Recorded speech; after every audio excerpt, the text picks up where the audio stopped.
I think one of the beauties, and when I say one of the beauties, I mean one among many, many beautiful things of Sri Aurobindo's thought is that there is nothing which is regarded as small or insignificant or trivial. The most trivial things are joined to the most profound. And the division we normally make between the sacred and the profane, between world and God, between soul and nature, that is annulled, or rather, that is bridged. It's almost like, or rather, it is like the infinite pouring himself through the finite, the eternal dallying and playing with time, and the permanent. When we look at transient things, we see them as changing masks of the permanent. So, there are several aspects of everyday life on which Sri Aurobindo and the mother have set their light. There is not a single aspect. The other day, someone was mentioning to me that Sri Aurobindo has not said anything about this issue, and all that I could say was that the person has not read Sri Aurobindo. That's as simple as that. There is nothing on which Sri Aurobindo and the mother have not spoken, from the smallest of things to the largest of things. And of course, the subject today being birthday and the cycles of time is very much within the ambit of Sri Aurobindo and the mother's yoga. Long back with the Arya, Sri Aurobindo gave this message of all life is yoga. And it is given to mother to turn it into actually practically how all life can become yoga. And the principle is very simple. Normally, our life is centered around the ego. And to center the life around the divine is to make all life a yoga. In principle, that's the basic thing. As long as life is centered around the ego, lived for the ego, by the ego, life of the ego, it's not a yogic life. Whatever we may do, we may be standing before God Himself, and yet I may be full of egoistic desires that can't be called a yogic life. I may visit a temple 10,000 times in a year and it won't be yogic life. But wherever I am, whatever I may be doing, if I do it in the spirit of consecration and offering with an aspiration to the divine, then it begins to assume a more and more yogic character. The same applies to birthdays. But before we touch upon birthdays, just briefly upon the cycles of time and the significance of birthdays.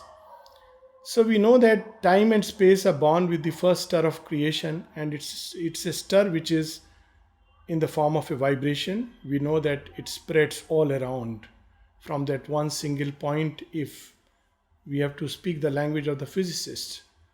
But if you have to speak a spiritual language, then we would say it's a point that is a fathomless infinite, or the zero that carries all within itself. And as it bursts forth through the first word of creation, the Vak, it spreads all around. And as it spreads, it creates space in the infinite void, and the rhythms that come out of it become the rhythms of time. We have so many images in Indian thought: the dance of Shiva, the lasya of Shiva and Parvati, of Krishna, and so many other images which basically reveal this significant truth that dance of the eternal creates time, the rhythm beats of time. But just as physicists would tell us, and I was recently reading a modern theory which comes very close to Indian thought, that all these cycles go to a point and then they collapse back. So end and the beginning are together. They are in the same state. And then again a new cycle emerges. And both Indian thought and occult traditions tell us that it's the seventh cycle of creation, which is a creation of equilibrium and harmony, not meant for dissolution.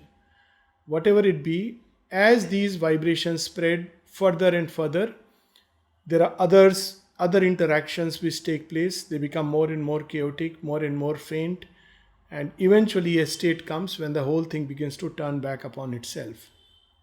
We have plenty of billion years for that to happen, so we need not worry about it. But from that moment, time is born, and there are many things which follow this cyclic pattern because of the presence of time, from the atomic movements to the drift of galaxies. Everything follows a cyclic pattern. If we look at the way our own galaxy is shaped and drifting, we will see that it's very much like the design of Auroville. I'm saying it the other way around on purpose because I am sure that the conception of Auroville existed before the drifting of the galaxies came into being. So we see that actually that this whole thing drifts in a very cyclical pattern. The sun moves, sun also moves, and the sun moves in a cyclical way. And everything in between, from the atom to the galaxies and their drift, is a cyclical thing. When we come to human beings, we see several cycles which are there within us. For instance, the most common cycle is day and night. And there are things which happen during day, there are things which happen during night. And if we try to upset the cycle, it creates havoc upon the system. I mean, there are people who keep awake at night, which are called as nishachar in Indian thought. And it's not a good thing because it imbalances the system. Of course, I'm also sure that these cycles are not rigid. There is a lot of changes going on, and there's a lot of plasticity. Because of these changes, plasticity is developing within the human system. But that apart, everything from the secretion of the gastric juices to the reproductive cycle, everything follows a cyclical pattern. And there is a state in which we can be attuned to these cycles, just like the seasons. People who were early humanity, it was very much tuned to these cycles, and they followed these instincts. Like they knew when they are hungry and they would eat. But man eats whether he is hungry or not.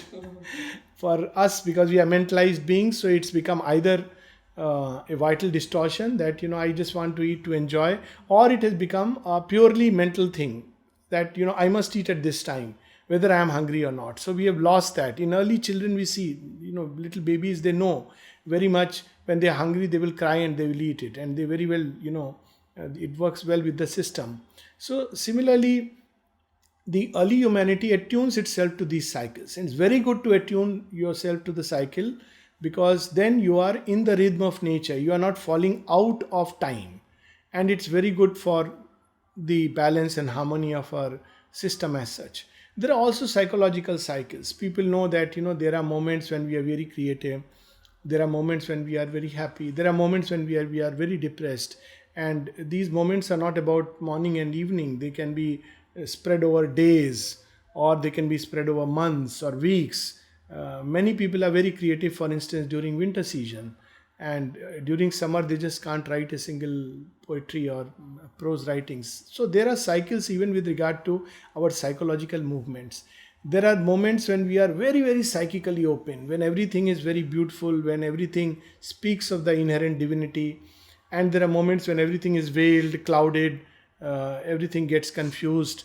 And this is a very elaborate field of study, astrology, and many ways people have tried to study it, and each carries some truth, not the whole of truth. But the beauty of man is that he can use the cycles by a conscious knowledge of them, and he can also eventually master the cycles. This is the beauty of man. This is not given to animal kind. Animals are driven by the cycles, and it's wonderful. So they are in harmony with, sync with everything. But human beings, there is something in them which wants to not only understand but also master the cycles. Now, first about understanding. So each of us can observe our own cycles. Like we can make an observation that what are the moments when I am most receptive.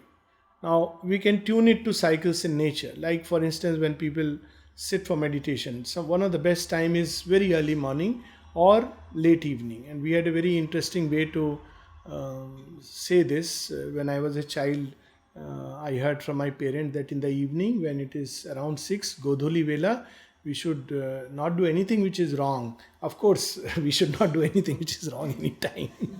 But at least that time, it hits very hard. Why? Because of a simple reason that is a time when Shiva is taking the round. And so he is watching over us. So as a child, I just accepted it. When I grew up, I questioned it. And much later, I understood it. That Shiva's round simply means that all nature is still. It's a state of quietude. The birds return back, they are quiet. The cattle, they are quiet.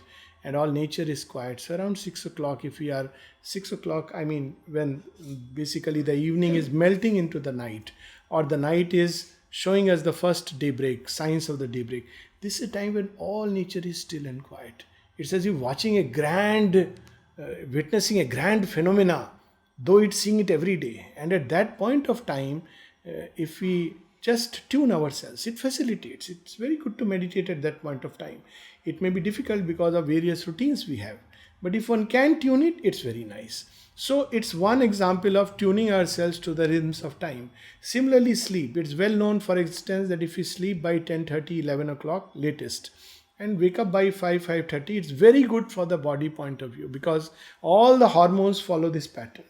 So after 10:30, the sleep hormones become active and the wake hormones become less and less. Now, if we force ourselves to keep awake, then we lose that cycle. For next 2 hours, we'll be again awake like an owl, and we'll wait for the next wave, and then again we dip.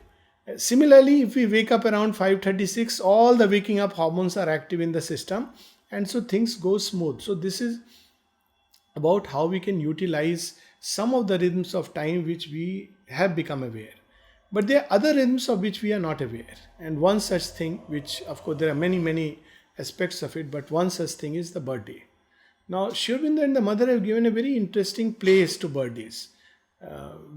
It was, to use a human term, another excuse for people to go near the mother. And initially they didn't understand why it is so. Why is mother giving so much special importance to birthdays?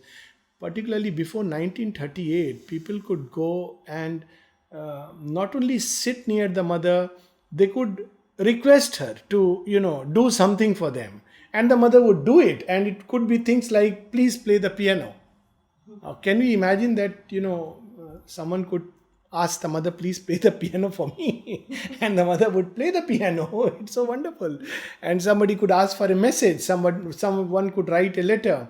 And it was almost like a elaborate ritual that, the flower room will arrange all the flowers, and the person would carry it to the mother. Then again in the afternoon there would be another set of flowers, then in the evening at night another set of flowers. Then it came like two sets of flowers, one which one takes to the mother and another which mother gives. Then mother on that day would, of course, otherwise also she would play many games. She plays games with this whole creation, but one of the games mother would play was flower games, when she would arrange these flowers, put these flowers in an order, and they would make a sentence like, through devotion and gratitude and surrender, we could achieve psychological perfection. So devotion, gratitude, surrender and psychological perfection would be the flowers, and the disciple had to make these sentences. So it was a great moment, that from morning till night. Later on things changed, and the disciple could go to the mother only when the mother opened the door. But nevertheless, everyone had some time or the other when one could get a very personal glimpse of the mother. To some she would grant an interview. So people asked quite naturally Sri Aurobindo that what is the great significance? And like many aspects of our life, Sri Aurobindo has shed light through numerous letters. So very often when people ask me, Life Divine is very difficult, so I ask the same question, why are you reading the Life Divine? Did anyone ask you to read the Life Divine? So, sir, what should we read? First of all, read mother's writings to start with. And if you want to read Sri Aurobindo, read Letters on Yoga. So, all these things have gone in Letters on Yoga. But if you feel the urge and ask for it, like one of our students who is now smiling. So I said, okay, take this Life Divine. So she said, when do I return it? I said, keep it. So she didn't understand why am I saying this.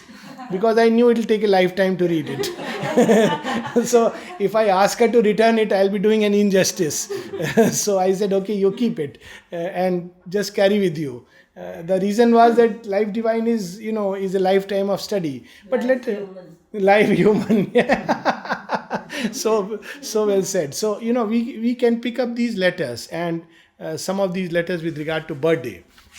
So when Sri Aurobindo was asked about the birthday, there are many letters of his, and he says something very interesting. There is a rhythm, one among many, in the play of the world forces. In Sri Aurobindo's yoga, the knowledge of the world forces is a must, not even essential or just one can, it's good to have it. When Sri Aurobindo was asked this question, he said it's a must for this yoga because we are in the world play.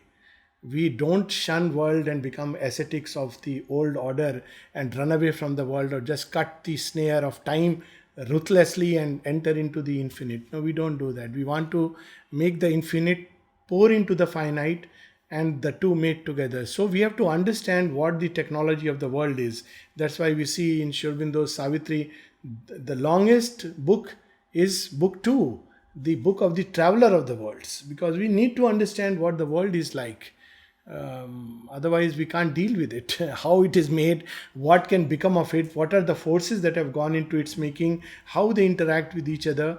So here Sri Aurobindo says there is a rhythm, one among many, in the play of the world forces, which is connected with the sun and planets. There is a lot of things Sri Aurobindo has spoken about the sun and planets, but they are not about conventional astrology, because conventional astrology looks, at least now, looks at sun and planets only as external objects.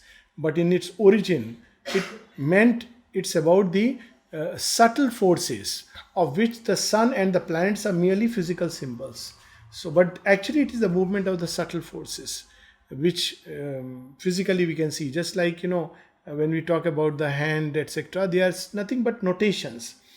So it's not that the hand decides the fate. It would be an error to say that the hand decides the fate, but it would be right to say that our fate decides the hand. So there are forces which move us, and they automatically come together either in hand or face, everywhere. And a very simple example for this is, when people a very simple example is about how things affect our physical being.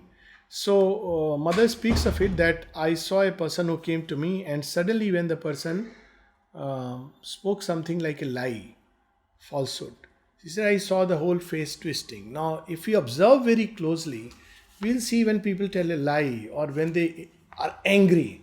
Angry is an easier thing to see, because human beings have learned the craft of covering lie with another lie and keep on putting such a face as if, I'm speaking the truth. So, but anger is a very obvious thing, because you can't conceal it for long, but it tends to change the face. Now imagine if people are habitually angry, it will show it on the face. So one of the things, when people ask that how to remain beautiful, I suggest don't get angry, because anger is not good. It will take away. Don't have to bother about makeup. Simply stop getting angry, stop getting excited, jealous. All this is not good. The face will get distorted. Whatever you may put eventually on the face, but you can't change the contours of the face. So this is the way we understand the influence of inner movements on outer things. So sun and planets are simply outer movements which represent an inner working. That makes the birthday a day of possible renewal. Now Sri Aurobindo has used the word possible. It depends on us. If we can use it to our advantage, fine. If we cannot, then we lose it. When the being is likely to be more plastic, it is for this reason that mother sees people on their birthdays. Now when we look at it, we see that what a big difference between birthdays here and birthdays outside, because outside it's centered around the ego. So we know birthday is a special day, but what do we end up doing? We basically, one becomes at the center of everything and goes partying, and I need not mention drink and dine and all kinds of things on birthday. But here the whole idea is that this is a beautiful moment when the whole being is very plastic. It's a cycle. When we are born with a certain will inside us. We are not conscious of that will, but it's a sankalpa, it's a faith or will to be that makes us enter into a human form or makes us take a human body. Now every birthday, this will to be comes back to the surface to renew itself. So it's a beautiful moment when we can be face to face with the eternal and renew it and express it. Otherwise, most of the time we are not even conscious of what is our basic aspiration. Of course, we go and whatever is on the surface, we express it. Of course, those who are conscious, I'm not speaking of that.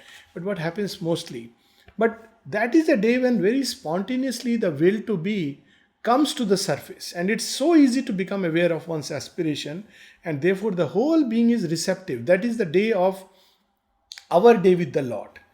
And I must say, I've learned this with lot of, everybody learns it with so much of, error. So I also learned it with so much of error that really this is a day when you should be actually alone with the Lord. It's really a day for that. Because it's your day with the divine. No other day in this day is when it's your exclusive day with the divine. But this is a day when it's your exclusive day with the divine.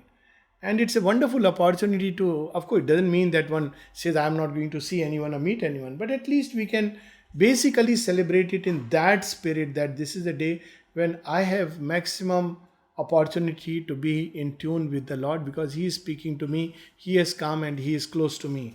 And imagine I can ask anything to the divine, because this promise stands, even though outwardly the form changed. But essentially, that people could go to the mother and ask her, maybe to play a piano or to remove a difficulty. That is the essence. So one can ask for that. I mean, there are such beautiful stories, of course, we all know, but worth remembering that Amrita on his birthday, how mother asked him, Amrit, what do you want? And Amrita doesn't know what to say, or rather, he is very smart, and because the moment we would ask, probably we will reduce what the mother can give us. So mother made it even more clear. Amrit, you ask whatever you want, I'll give you. Liberation, transformation, I mean, the doors have flung open. Amrita is still quiet. Then people nudge him, ask something. And he says, Mother, I want 2 banyans. And with this wonderful sense of humor. So people said, what, man, you missed the opportunity. He said, see, mother plays with us. Of course he can give these things. You think she is waiting for us to ask her? Of course he will give these things. So then why did you ask? Mother's order. When she is pressing me to ask, I must ask. I can't disobey her. So I need 2 banyans. Other things I know she has granted. So there are such beautiful stories that on birthday, people, I know of another person who went to mother and he said, Mother, I want self-realization. Mother asked, in this life? In this life. Mother became very, very quiet. And then she said, okay, she granted. And then this man shared with me that I had to go through so many difficulties. And my wife told me, you asked for it. He says, but everything became a step towards that. That if I had not gone through it, I would not reach that point. He says that the moment I asked for it, and mother went into a deep trance because he knew what he's asking for. And she granted it. But he had to go through so many things. And his wife would remind him, well, you asked for it. so you see, we should know what to ask. And when we ask, we should know that there is a prize always for it. We can't have the divine and the ego both together, So if we ask for the divine, we must know that he is going to thrash and smash our egos. There is no second option. It is not a question of a physical birthday or of the body. It is taken as an occasion for opening a new year of life with a growing new birth within. So people must have thought, after all, this is the body. Though Sri Aurobindo has given so much importance to everything, including the body.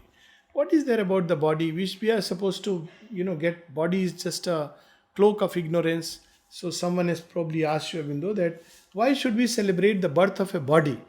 But it's not the birth of a body. It's the birth of a soul in a human body. It's the soul assuming a body.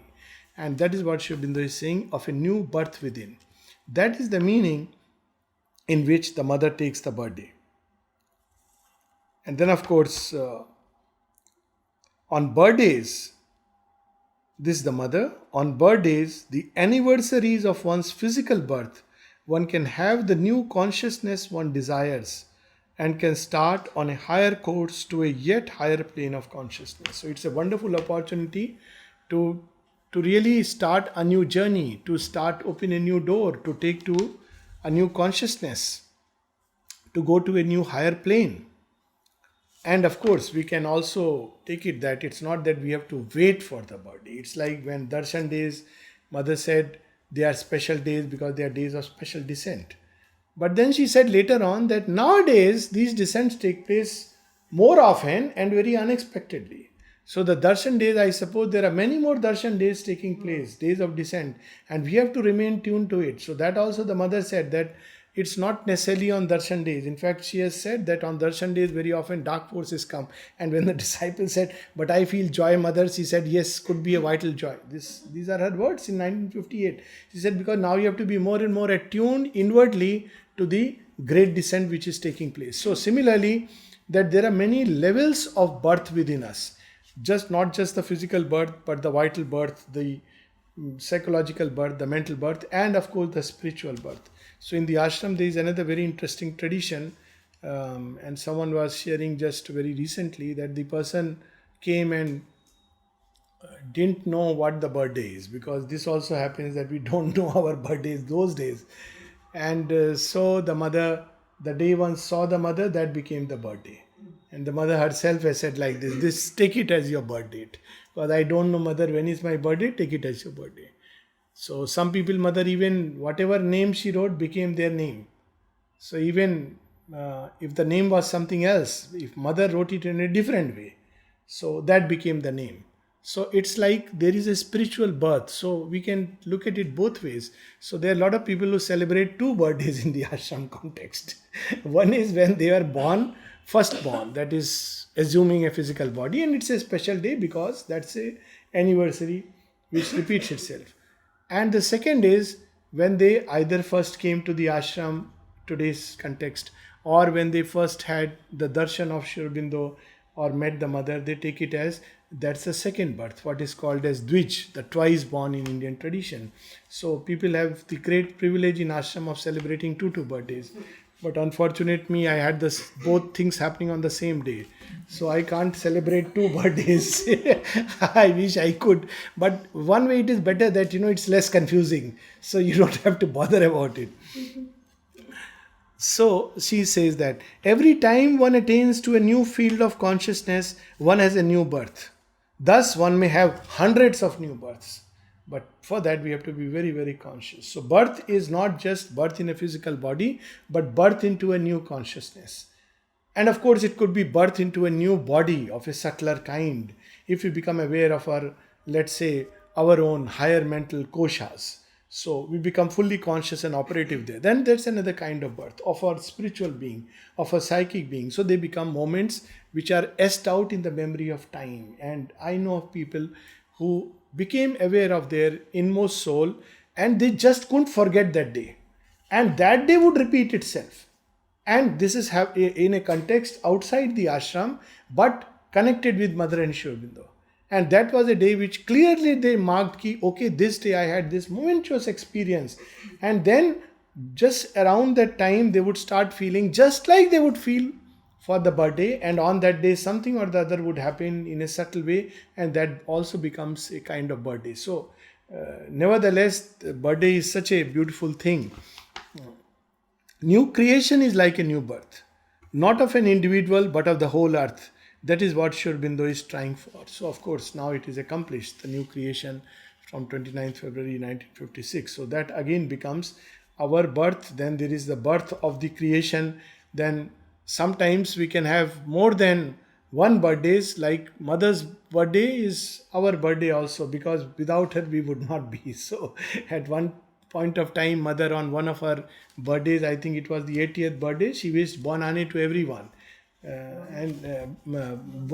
She wished Bon Année and Bon Faith, and she said that she said that I feel it is everybody's birthday, and it's so true that our birth is because of her presence, otherwise it won't be birth. So there are so many ways we can look at it, and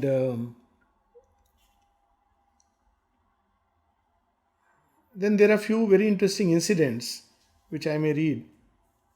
Sometimes people would receive a new name, and among these names there are some very interesting things. To some Western disciples, Sri Aurobindo gave a very Indian name like Padma, Arindam, Medhanand, and I think Rijuta, some other disciples. Whereas to some Indian disciples, she gave a very Western name like Violet, Aster, Rose, Albert. So it's very interesting. Strange are the ways. I mean, it was, special names which were received on birthdays, but they were very different names. There is a very interesting little story which I remember. Somebody who was waiting for the mother at the staircase on the birthday, and she was carrying some roses, and then she observed that one of the roses has become, 4 petals have become very, they are fading away. So her first impulse was to take it out and throw it away. Then she said, but it's like my inner being. I have good things and I have things which are fading away and full of blemishes. So let me just take it to the mother. So when she went to the mother, she said, Mother, uh, rest of the roses she kept, and then said, Mother, this one is me. With all my good side and bad side and all my defects and blemishes, I offer my inner being to you. Mother was very happy. She went into a trance and gave a lot of blessings. She was very touched and happy. So you see, everything. I mean, this impulse that I must give the best is also beautiful. And this impulse, because it depends on the state in which, if we are sincere, that look, whatever, it doesn't mean that we have to now look for roses which have defects. It doesn't mean that. But if something like this happens, we know that, basically whatever we are, we offer ourselves like that to the mother. So both things have their own meaning. And of course, in the ashram, not only individuals, even the departments have their birthdays. So in ashram, particularly in group, we distribute things. So my group, the H group, is often known as birthday group because we are 108 of us. And every 2-3 weeks we have somebody's birthday, and therefore ice cream group. Not birthday group, ice cream group. So there are ice cream going around the year. So I don't know whether we do more exercise or we eat more ice cream. But basically, you see, it's like sharing that moment and the joy of that moment. And in the ashram context, you have department birthdays, you have then special days. So every day at the end of the day can become a special day. So when, earlier, a lot of people used to say, what is this India? Every day there is something festival or the other, you have a holiday. So I said, holiday part, I don't agree. Yes, you should not have holiday, you should work. But festival part, I completely agree. Why shouldn't we have every day as a festival? Why should every day, we should have only 4 festivals in a year when we are smiling, and the rest is dull, boring, mechanical days. Every day should be a festival. And in the ashram context, if we look at the number of birthdays, if we take almost every day becomes some kind of a mini festival or the other. It's like celebrating life and celebrating creation. So this was what I wanted to read. And many times we know that she would grant such beautiful things. Just I'll read few of them. In 1966, a youth wrote to the mother, "May I be a living example of Sri Aurobindo's teachings." Now, one could ask such a thing. It looks like almost an impossibility to even imagine that one could be a living example of Sri Aurobindo's teaching. And mother's answer was, "Your aspiration will be fulfilled." So there were no holds barred. The limitations was within our heads. Oh, how can I ask this to the mother? It's an impossibility. We could ask, and she would not say, oh, it's very difficult, it's impossible, think about it in next life. She would say it will be fulfilled. But we should know the catch. Whenever divine says tathastu, so you don't, here we didn't have to do much tapasya to get a tathastu. Birthday was enough. But tathastu doesn't specify how much time it will take and what will be the circumstances on the way. So if we ask for a thing like, let me be a living example of Sri Aurobindo's teachings, it means that we are not going to be spared the Calvary of the crucible of purification. There is a very nice poem of Tagore where he says, "Jake tomi bohite chaho apar premer bhar, eke bare sobe tomi gochaye daotar." He whom you want to bear the burden of your universal love, in one go you smash all his supports, all his dresses, everything is torn away. Na thake tar man apaman, na thake tar dhan. Even his man is taken away from him, and of course apman, everything is taken away. And then what you do? You make him akla akinchan. He becomes alone without owning anything, and he is put on the road. And what happens then? You alone are his all around, and wherever he turns his eyes, he finds you. So we can ask that, Mother, may I be, and there is a very beautiful prayer of the mother, "O Lord, teach me to be an instrument of thy love." It is such a powerful prayer, just one line. And several times I have wondered, and with trembling heart I have aspired for it. But I know what it means. This prayer is just one line. Teach me to be an instrument of thy love. What it means, it's not like, okay, I mean, to feel touch of that divine love is so difficult for human nature. But she could say yes, and if she said yes, then it doesn't matter. It will fulfill itself. On her birthday, another girl student asked, "Sweet mother, make me a spark of your splendid light." So, so many beautiful things. And one of the folders, which of course very often people distribute on birthdays to each other, and it's very beautiful. Sri Aurobindo speaks about it. It's a letter of Sri Aurobindo which used to be given on birthdays. Let the new birth become manifest in your heart and radiate in calm and joy, and take up all the parts of your being, mind and vision and will and feeling and life and body. So new birth not only in the soul, but let it spread. New birth of the mind, a new way of understanding, a new way of knowing things. Right now it's an old way, old birth. So our mind has to do a galley slave labor to know one thing. So much information we have to feed, and then we have to churn it out, vomit out. That's not the way to know. When a mind is luminous with light, as Sri Aurobindo says, thy golden light came down into my mind, the grey rooms of my mind, sun-touched became the grey rooms. And a bright reply to wisdom's occult plane, a calm illumination and a flame. Thy golden light came down into my heart, smiting my life with thy eternity. Now has it grown a temple where thou art, and all its passions point only towards thee. So this new birth, where the heart becomes now no more a place wrestling of love and hate and sorrow and happiness, but a place where the sweetness and love of the Lord and His joy reside. So this is a new birth in the heart, a new birth in life, full of joyous strength, the spirit of service to the divine. All ambitions and passions are passed away and they turn into the spirit of service to the divine, like the monkeys in Ramayana. So, the transformation of the vital and in the very body. So the body itself can take a new birth. The body can be uplifted into a new birth in the spirit. So the cells no more respond to the old movements, but to something new, to the new consciousness. Let each date in your life be a date of its growth and greater consciousness, till, and this very beautiful, till all in you is the child of the mother. Not just the soul, but the mind, the heart, the life, the passions, the body. And it reminds me of how once someone asked the mother, "Mother, what is the difference between Purusha and Prakriti?"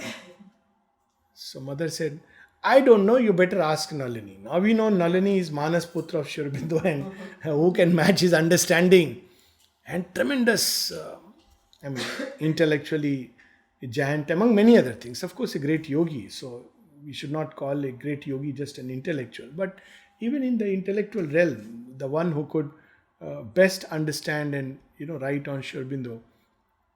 So she asked Nalini, "Yes, Nalini, what is it?" So mother asked, "What does Nalini Das say?" And that's called becoming a child of the Divine Mother. If mother says that she does not know, then I must say I am completely ignorant. Mother's ways of, Nalini didn't start giving a lecture on Purusha and Prakriti.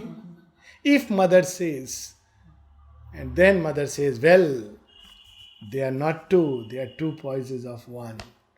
Then she, of course, explained. This was her way of seeing Nalini Da. Has the pride of intellect gone away or not? Once mother told him, Nalini Da recounts it, that once mother told me that, I had also done a lot of things in philosophy and such interest and read a lot of things. But, I left all that aside. So Nalini Da writes, this was her way of telling me, lest I develop the pride of the intellect. To remind me, this was her way of saying. So new birth in the mind, not just that, I turn towards Mother and Sri Aurobindo, but I'll carry my old ways of thinking and my old perception and conceptions. So he says, let it spread till all in you is the child of the mother. Let the light and power and presence envelop you. So it's not just finding the divine within, but enveloping all around.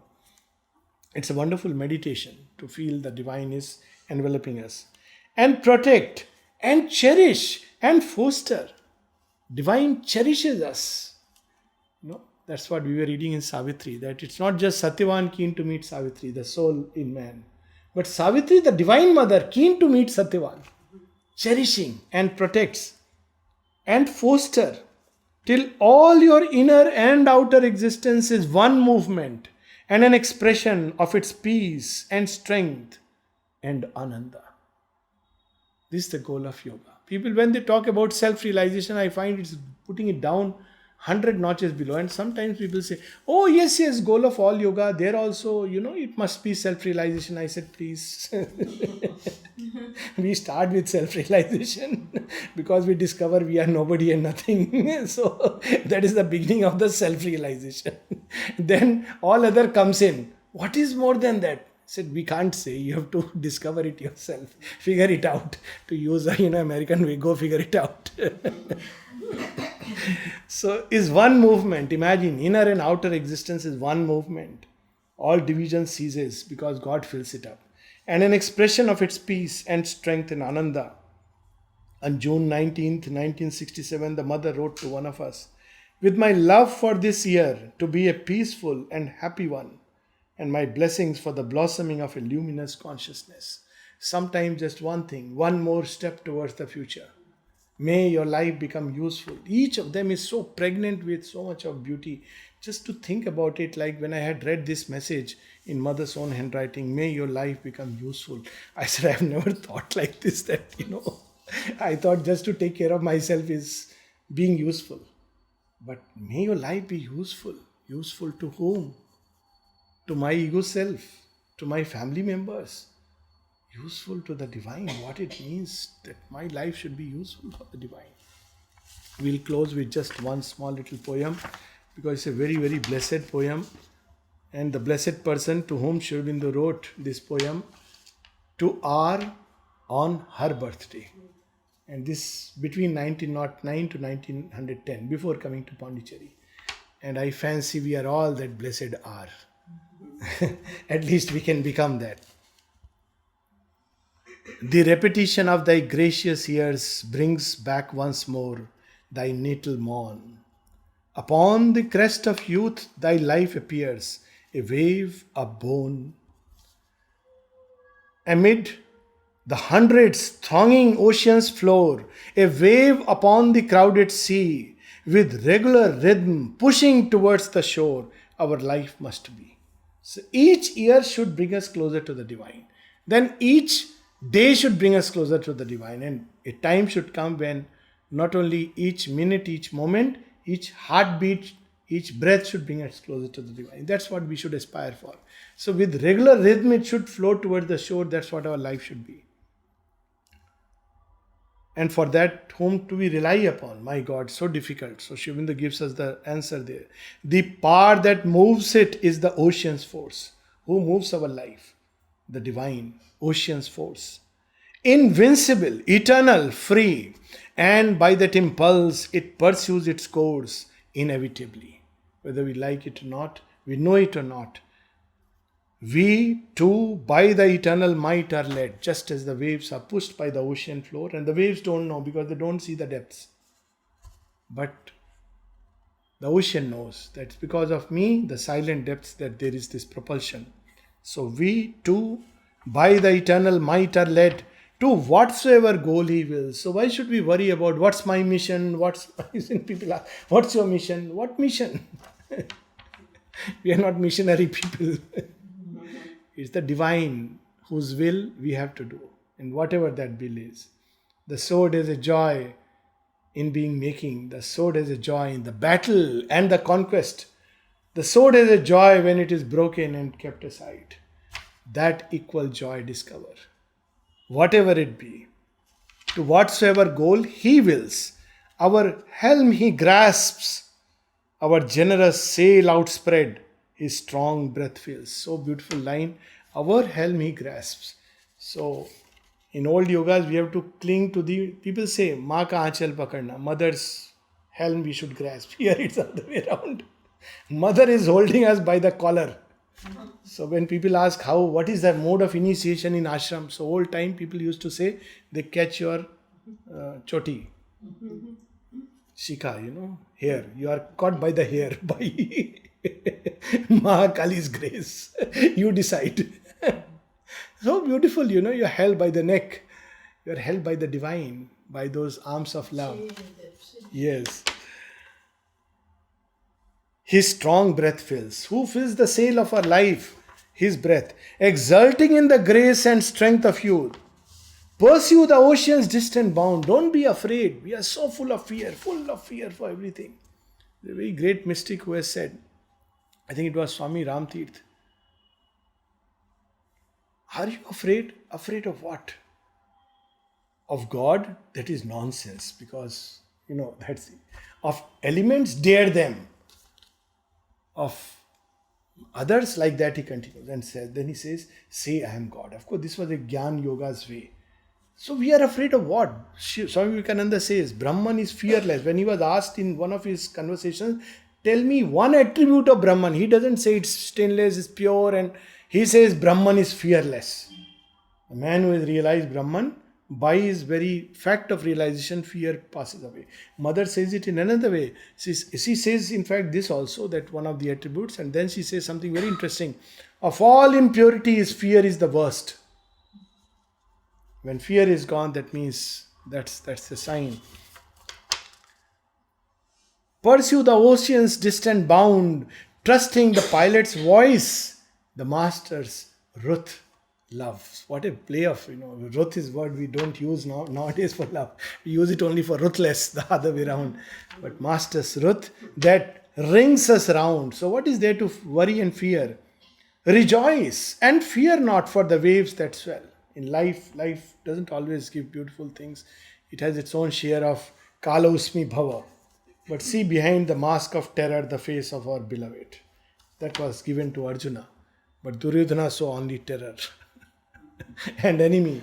But Arjuna was delighted, and of course he was smitten to see that behind the mask of terror there is the face of the beloved. Rejoice and fear not for the waves that swell, the storms that thunder, winds that sweep. Always the captain, always our captain holds the rudder well. He does not sleep. We don't have to worry. He knows not sleep. What is that line in the Gita? Ya nisha sarva bhuteshu tasya jagrati sanyam. So we can make it like this. Ya nisha sarva bhuteshu tasya jagrati. The Lord, the Avatar, Krishna. So he is awake. Our pilot is always awake. He cannot sleep.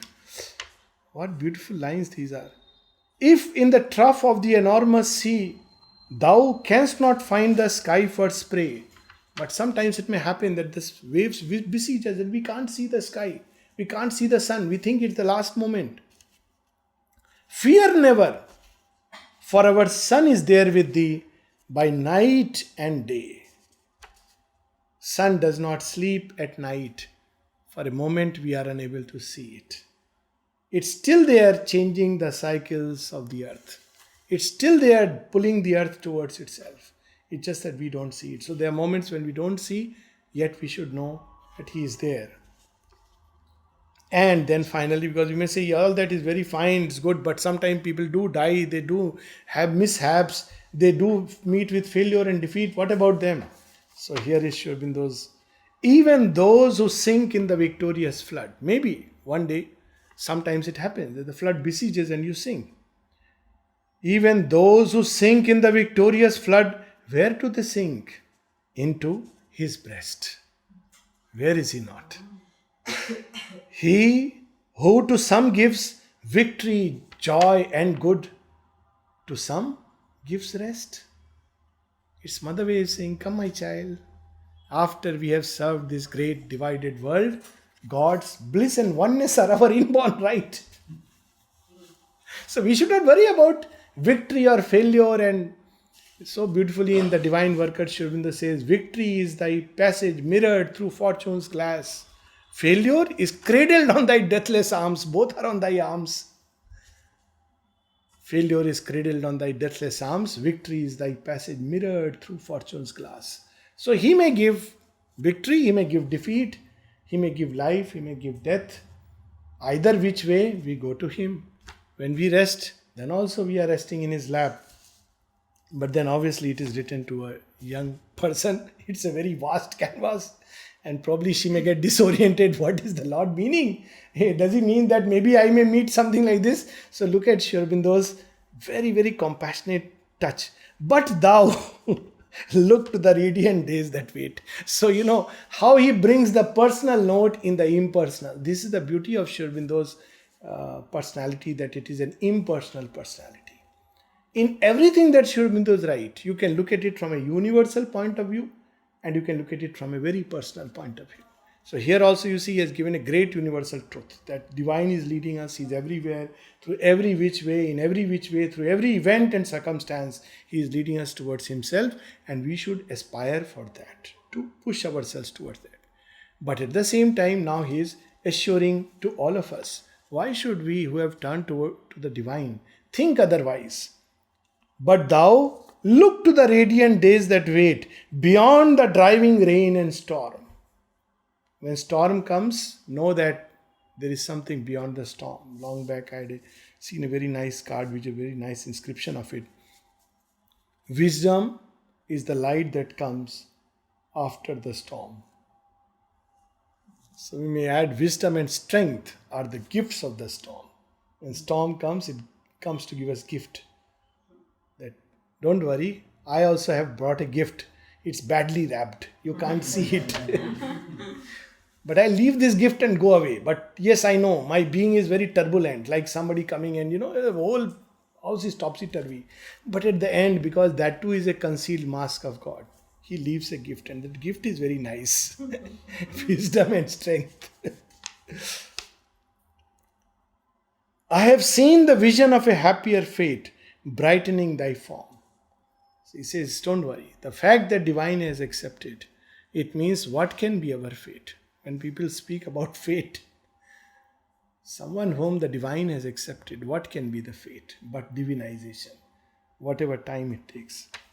And the last stanza, confident of his grace, expect his will. Don't try to hear the voices of the ego. Expect. They too serve who wait and watch. Whatever his will is, expect his will. Confident of his grace. Let him lead, though hidden be the bone. Many times we can't see the leading of the Divine Mother. Sri Aurobindo says that in the synthesis. Because her ways are not the ways that the human mind would want or our self-flattering ego would desire.